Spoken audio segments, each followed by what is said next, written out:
नाज़रीन, आज के प्रोग्राम में इस सेगमेंट में हम बात करेंगे म्याना रवी के हवाले से। और अगर हमें उसके हवाले से कोई एग्ज़ाम्पल या कोई मिसाल देनी है तो मेरे आका सल्लल्लाहु अलैहि वसल्लम से बेहतरीन या बढ़कर मिसाल और किसकी हो सकती है, जिनके लिए तो जन्नत से खाने उतर सकते थे ज़मीन पर, जिनके लिए खुदा महलात दे सकता था, लेकिन उन्होंने इन तमाम आसाइशों से इज्तनाब फरमाया और म्याना रवी का रास्ता इख्तियार किया। इसी पर आज बात करेंगे। तफसीली तौर पर रोशनी डालने के लिए हमारे साथ जो मेहमान मौजूद हैं वो किसी तारुफ की मोहताज नहीं है। हमेशा से आपने इनको पीटीवी के सुनहरे दौर में देखा है, एक जाना माना नाम, न्यूज़ इंडस्ट्री से वाबस्ता, और अभी इनकी जो पहचान है वो रिलीजियस प्रोग्राम्स हैं। आप इनको जानते हैं, बहुत प्यार भी करते हैं। डॉक्टर फरहाना अवैस हमारे साथ इन कॉन्वर्सेशन है। डॉक्टर साहिबा, thank you so much and it's pleasure to have you on my show. Thank you so much for joining. म्याना रवी की बात करते हैं, सादगी की बात करते हैं, ख़ासकर जो आज के दौर में हमारा जो तर्ज़ ज़िंदगी है वो फ्रॉम अ लास्ट डेकेड बहुत तब्दील हो चुका है। सादगी शायद हमसे कोसों दूर चली गई है, और इसकी एक वजह ये भी है कि शायद हम अपने मज़हब से और मेरे आका सल्लल्लाहु अलैहि वसल्लम की जो तालीमात है उनसे भी काफ़ी हद तक दूरी इख्तियार कर चुके हैं, और ये हमारी बदनसीबी ही है। आप क्या इस पर फरमाएंगी? बिस्मिल्लाहिर्रहमानिर्रहीम। मैं समझती हूँ मौजू जो है हमारा, उसमें बहुत सारी गलतफहमियाँ लोगों को ये हो जाती हैं म्याना रवी के हवाले से कि म्याना रवी शायद सिर्फ ये है कि हम ख़र्चा कम कर दें, लेकिन म्याना रवी जो हमारे दीन ने हमें बताई है वो एक पूरा निज़ाम ज़िंदगी है जिसको हमें फ़ॉलो करना है, और उसमें ज़िंदगी के हर काम में, हर चीज़ में जो कुछ हम कर रहे हों उसको म्याना रवी जो है उसके साथ लेके चलना है। अच्छा, म्याना रवी वैसे ये एक उर्दू का लफ्ज़ है। जब हम अरबी में बात करते हैं या कुरान के में पढ़ते हैं कि म्याना रवी के हवाले से हमें क्या बताया गया, तो उसके लिए लफ्ज़ आया वसत या फिर कस्त, और इनका मतलब है एतदाल पसंदी। इन दोनों वर्ड्स को एतदाल पसंदी के ज़ुमरे में लाया जाएगा। और कुरान करीम ने तो नबी पाक सल्लल्लाहु अलैहि वसल्लम की उम्मत को उम्मत वसत कहा है, यानी कि ये वो उम्मत है जो एतदाल पर कायम है, यानी दीन में भी और अपने तमाम मामलात में भी ये जो है एतदाल को साथ लेके चलती है। नबी करीम सल्लल्लाहु अलैहि वसल्लम ने हमें इसके बारे में बताया कि वो शख्स कभी भी मोहताज नहीं हो सकता जो म्याना रवी का रास्ता अख्तियार करता है, यानी कि एतदाल से चलता है। कुरान पाक में बहुत सारे मकामात पे, सूरह नाम में आया है, सूरह आराफ में आया है, सूरह बनी इसराइल में आया कि ना तो तुम अपने हाथों को गर्दन से बांध लो और ना ही अपने हाथों को खुला छोड़ दो। यानी इसका मतलब ये है कि ना तो तुम इतने तंगी करो कि कंजूस बन जाओ, और ना ही इतना इसराफ करो कि तुम हर चीज़ को लुटा दो। तो अल्लाह को ज़्यादा खर्च करने वाले लोग पसंद नहीं। इस तरह की बहुत सारी आयत हमें कुरान पाक में मिलती हैं। तो अब हमें ये देखना है कि इसमें हमें मैसेज क्या दिया जा रहा है। जब हम कह रहे हैं कि एतदाल पसंदी जो है वो एक पूरे निज़ाम ज़िंदगी का नाम है, तो क्या पूरे निज़ाम ज़िंदगी से हम क्या मुराद लेंगे? अब इस पूरे निज़ाम ज़िंदगी में जैसे एक जगह कुरान ने ये भी कहा कि तुम ज़मीन पर अकड़ कर ना चलो, तुम हमारी ज़मीन को फाड़ नहीं सकते। तो इसका मतलब ये है कि म्याना रवी तो हमें चाल में भी इख्तियार करनी है, फिर म्याना रवी हमें गुफ्तगू में भी इस्तेमाल करनी है। चाल की बात हुई तो मैं आपसे शेयर करूँ, हज़रत उमर फ़ारूक रज़ी अल्लाह ताला अन्हु का ज़माना था।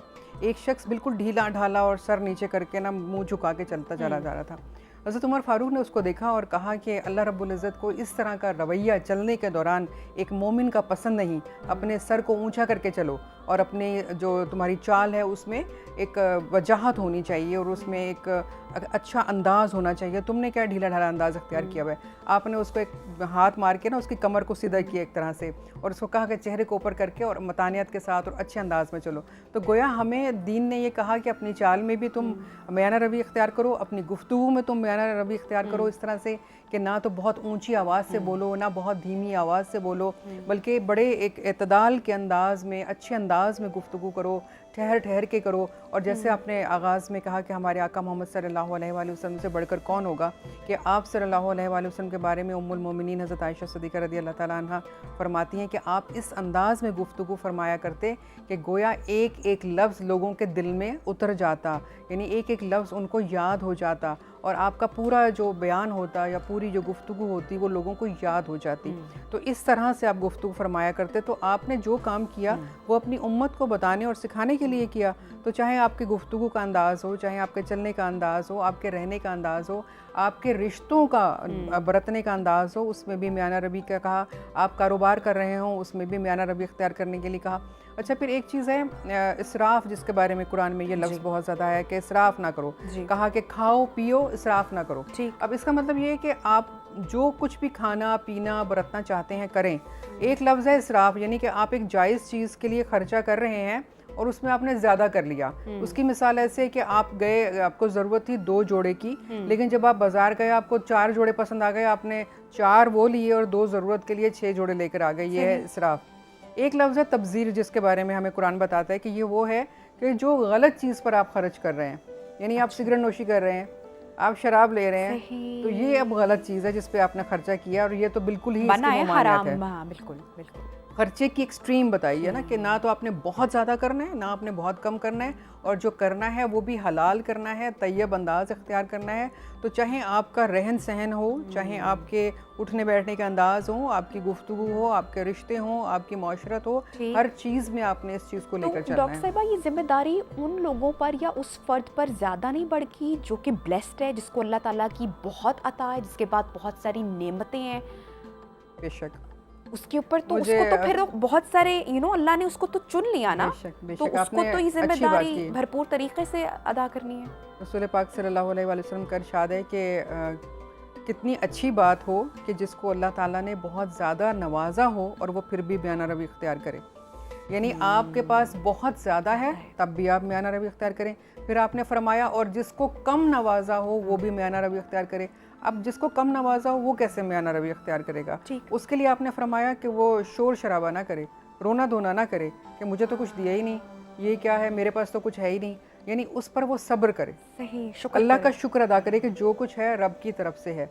जब हम अल्लाह ताला की दी हुई तमाम नेमतों पर सब्र और शुक्र सीख लेते हैं ना, उस वक्त हमारा दिल मुतमईन हो जाता है, और उस वक्त अल्लाह ताला हमें वहाँ से देते हैं जहाँ से हमारा गुमान भी नहीं होता। तो अल्लाह रब्बुल इज़्ज़त ने अगर किसी को बहुत ज़्यादा दिया है, बयाना रवी उसने भी इख्तियार करनी है, उसके लिए ज़्यादा हुक्म है। जैसे मैं आपको एक मिसाल दूँ, एक साहब रसूल पाक सल्लल्लाहु अलैहि वसल्लम के पास आए जिनके बाल बिखरे हुए थे, यानी कंघी नहीं की हुई थी, लिबास भी बहुत कुछ साफ़ नहीं था। लेकिन जब वो आपके पास आके बैठे तो आपने फरमाया कि क्या तुझे रब ने ज़्यादा नवाजा हुआ नहीं है? तो उन्होंने कहा जी बेशक। तो उन्होंने कहा कि फिर आप सल्लल्लाहु अलैहि वसल्लम ने फरमाया तो फिर उसका इजहार होना चाहिए। अल्लाह को ये हरगिज़ पसंद नहीं कि उसने तुम्हें ज़्यादा दिया हो लेकिन तुम्हारे हुलिये से, तुम्हारे रवैये से उसका इजहार ना हो रहा हो। और आपने उसको वापस भेजा और कहा अपने बाल तरशवा कर आओ, लिबास अच्छा पहन कर आओ, खुशबू लगा कर आओ, क्योंकि आप सल्लल्लाहु अलैहि वसल्लम का इरशाद है कि अगर कोई अपनी सीरत में, अपने रवैये में, अपने अमल में बयाना रवी इख्तियार करता है तो ये नबूवत के 25वें हिस्से का एक हिस्सा है। यानी नबूवत का ये एक हिस्सा है, 25वां हिस्सा है बयाना रवी। तो जब आप इसको इख्तियार करते हैं तो गोया नबूवत के एक हिस्से को आप इख्तियार करते हैं। तो जब आप रसूल पाक सल्लल्लाहु अलैहि वसल्लम की बातों पर अमल करते हुए अपने किरदार में, अपने रवैये की मिसाल इस तरह से है कि हमें ये कहा गया कि हमें बहुत गुस्सा नहीं करना हर बात पे। बहुत से लोग होते हैं बात बात पे गुस्सा करना, चीख कर बोलना, दूसरे को जलील करना, बुरे लफ्ज़ों से मुखातिब करना, ये गुफ्तगू के आदाब नहीं है। आपने फरमाया कि जो ये करता है तो गोया वो भी बयाना रवी से आगे बढ़ जाता है। तो गुफ्तगू में भी इस चीज़ का ख्याल रखें, मिलने जुलने में भी, अपने किरदार में भी, अपने रवैयों में भी, तो फिर आप जो हैं एक अच्छे इंसान होते हैं और आप कह सकते हैं कि आप रसूल पाक के मानने वाले हैं।